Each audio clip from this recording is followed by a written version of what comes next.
This is another Hurst Cycles Geek update. If you missed the first one of these that I released last week, then you should be aware that these are not regular market updates. These videos come with a bit of a warning. They are specifically for Hurst Cycles geeks. In other words, somebody who is a little obsessive about the details about a Hurst Cycles approach to trading financial markets. Today's the 27th of January. My name is David Hickson, and in today's Geek update, I'm going to be talking about generating targets using FLDs. In the market update that I published on Monday, I showed several FLD targets or targets for cycle moves in gold and also in Bitcoin. The gold targets, as a matter of interest, have been reached, which is really interesting. But one of the comments to that video was, how do you generate FLD targets? And it occurred to me that I often speak rather glibly about the targets, and I show it very quickly in these videos. So I thought this would make a good subject for a geek video to delve into some of the details as to how exactly one generates a target on the basis of an FLD. So we're looking at the S&P 500 here because I found a really good example of a target which could be of interest to you in the S&P 500. A few things to point out. This is one of the analyses that we've been tracking, which has a 20-week cycle trough over here in the middle of October. We have an 80-day cycle trough over here in the third week of December. And of course, the implications of this analysis are that we are coming down into an 18-month cycle trough over here at the end of February or perhaps early March. This is one of the possible analyses that we've been tracking in the market updates recently. The other possible analysis is this one here, which has the 18-month cycle trough over here in the middle of October. It has the same 80-day cycle trough, as a matter of interest, over here in the third week of December. Perhaps I shouldn't say the same 80-day cycle trough, because although it is the same magnitude, it's not really the same because of the fact that the 18-month cycle, according to this analysis, occurred before it, and therefore this is the first 80-day cycle trough in an 18-month cycle, which is a different kind of a trough to the other analysis situation where that is the last 80-day cycle trough in an 18-month cycle. It's a rather different trough. And the result of this analysis is that the next trough, which is just off to the right of our chart over here, I don't have the same zoom scale on these charts, but the trough just off to the right of the chart expected towards the end of February or early March is a trough of only 20-week magnitude. This circle over here shows that recently the 20-week cycle has been running short according to this analysis, but we're not going to dwell on that in today's Geek Update. Let's instead speak about generating FLD targets. So let's display a few FLDs. We've got a whole bunch of them, and let's zoom in here and consider what is happening with each one of these FLDs. Let's take them one at a time, starting with the 20-day cycle FLD. This is, of course, an FLD I often display in my market update videos, because it is a very reliable FLD in terms of the interactions between price and this FLD.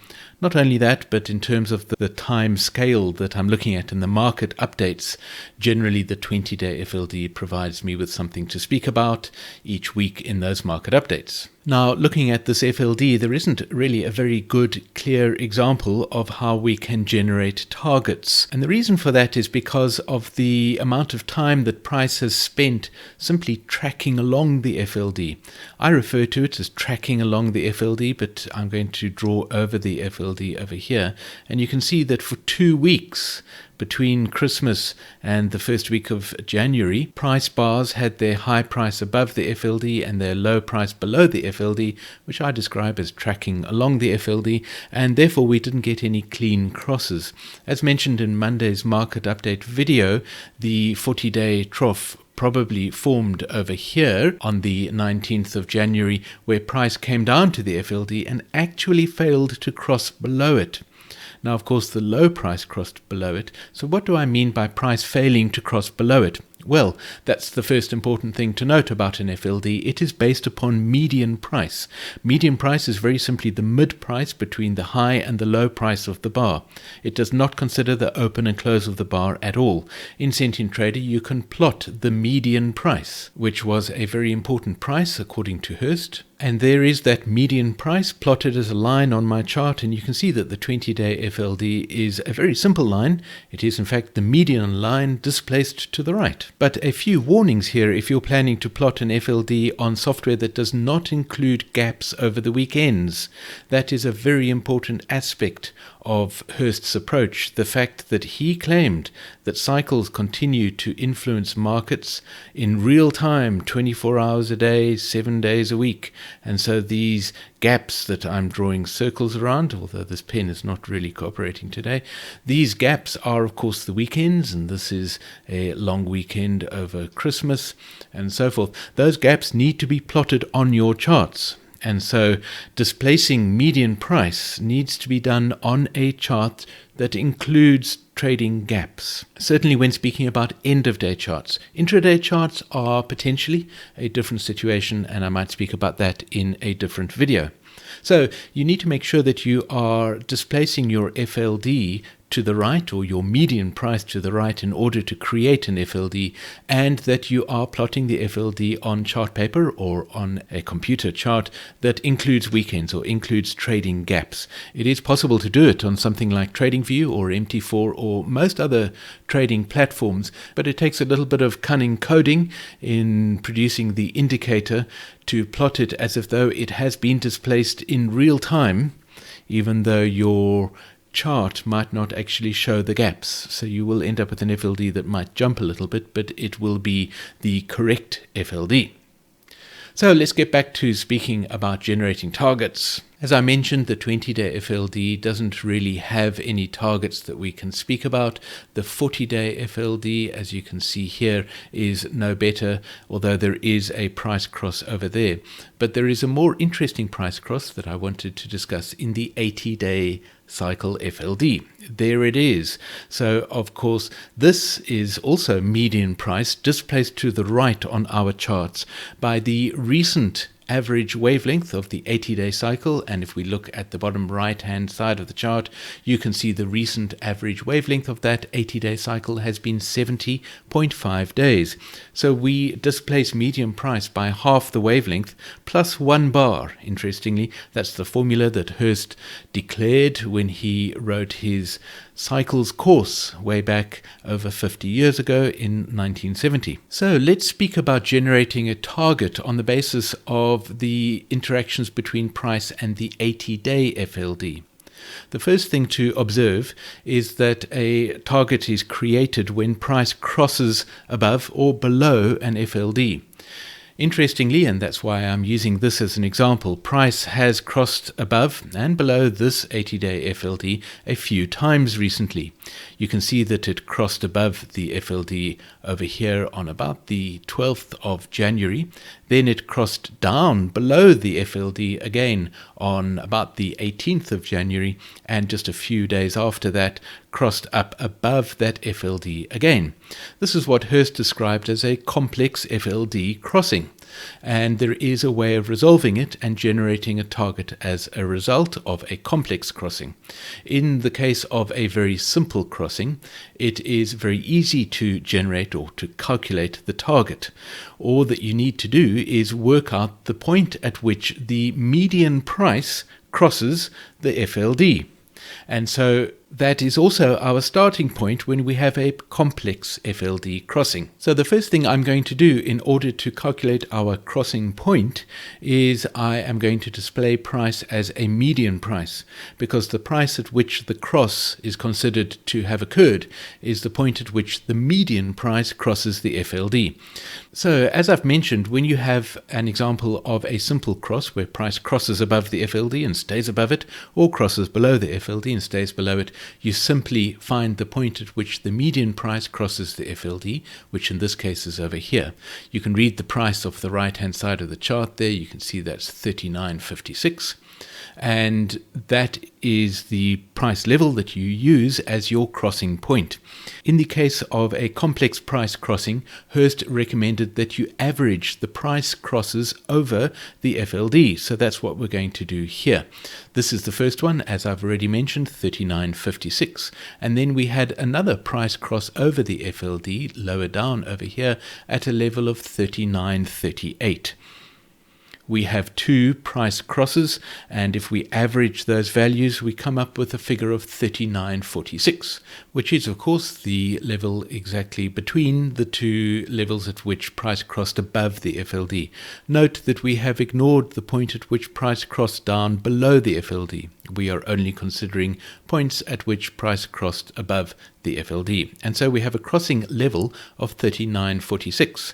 The next thing that we need to do in order to calculate our FLD target is find the low point from which price was moving on its way to crossing the FLD. And to do that, we switch back to a candlestick chart. The low point in this case was, of course, the 80-day cycle trough on the 22nd of December, and the low price there is 37.63. And so calculating our target is a very simple mathematical exercise. We take the low point of 37.63, we take our crossing point that we have calculated of 39.46, I think it was, over there, and we calculate that there are 183 points between those two levels.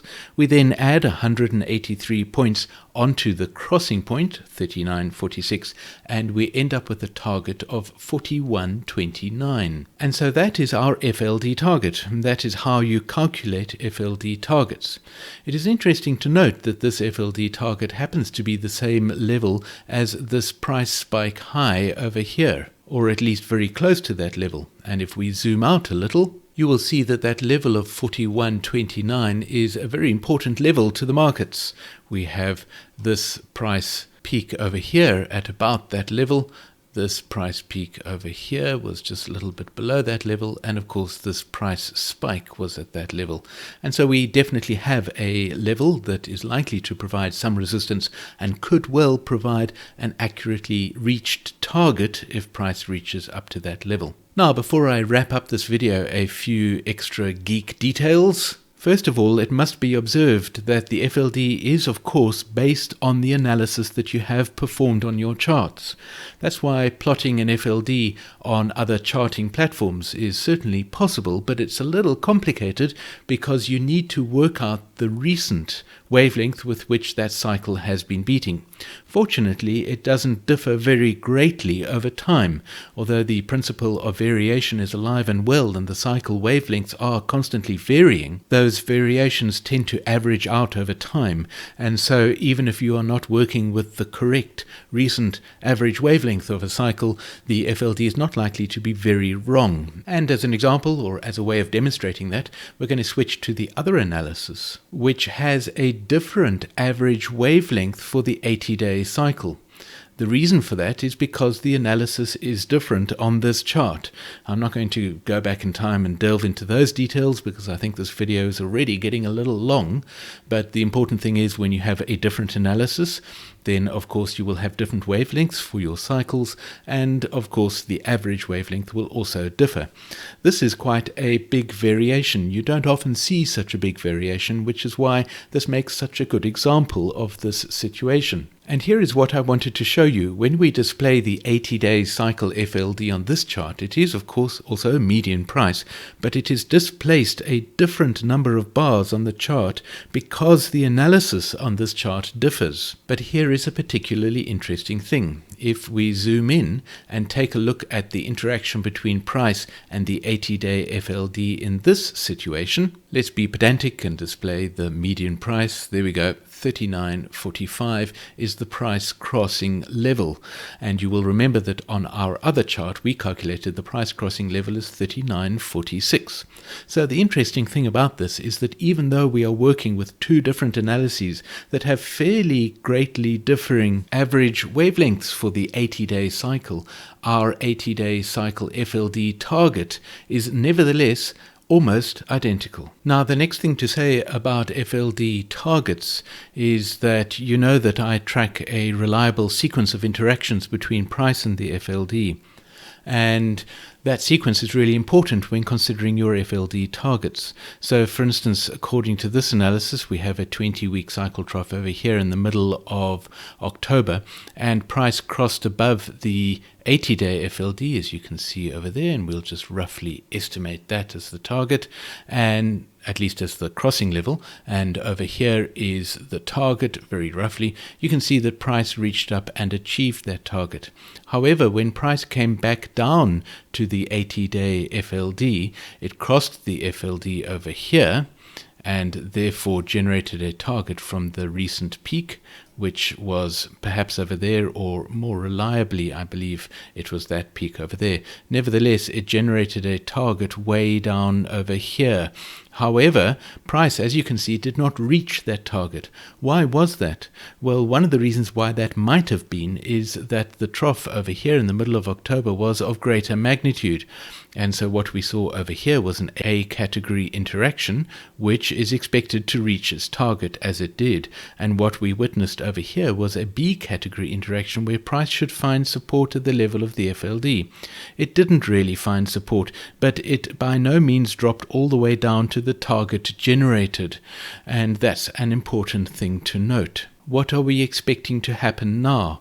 Well, given the bullishness of the recent sequence of interactions, I would expect this target to be achieved. This is, of course, the C category interaction, as price either crosses back above the FLD if it has slipped below it, or simply bounces away from the FLD. Here, price did come below it, and therefore we can generate a target to the upside, which is a C category interaction. And given the bullishness that has been playing out in this market, I would expect this target to be achieved. Of course, that brings into question the analysis that we see on this chart to do with the 18-month cycle trough lying ahead of us, and raises the possibility again that that 18-month cycle trough should be better placed in the middle of October. Now, of course, we have an FLD for each and every one of the cycles that we have in our analysis or on our charts, and keeping track of all of those FLD interactions can be hard work. I know, because I did it myself manually for many, many years. That is why in Sentient Trader we can keep track of the projections that have been found for the various cycles. So you can see each one of these cycles has a projection. There's an interesting one here for the 20-day cycle, for instance. It tells us that a refined FLD projection, and that's something I'll speak about in a future Geek video, was created projecting a price fall of 40 points to 39.28 by the 27th of January. This projection target was reached and exceeded on the 18th of January. So we have all kinds of information about these targets. I've scrolled down here because I think that this 10-day cycle is providing us with an interesting projection at the moment. It's also a refined FLD projections. I'm not going to speak about refined FLD projections in this video because it's really getting too long, but I will do in a future video. But here's the interesting thing that the 10-day cycle FLD is telling us. The normal FLD projection created on the 23rd of January, a normal FLD projection is what we've been speaking about in this video. In other words, price crossing above an FLD. This normal FLD projection is projecting a price rise of 105 points to a level of 40.96. That is expected by the 27th of January. And it says here that this is still a valid projection target. And so by referring to your projection tab on the analysis summary panel, you can keep track of your FLD projections. And here is that simple FLD projection. Here is the point at which price crossed above the 10-day FLD, projecting a target upwards to, I think it was 40.96. I do hope that you enjoyed this Geek update and that it has helped you to generate your own FLD targets. They can be amazingly accurate. I look forward to hearing about the FLD targets that you've generated and have traded.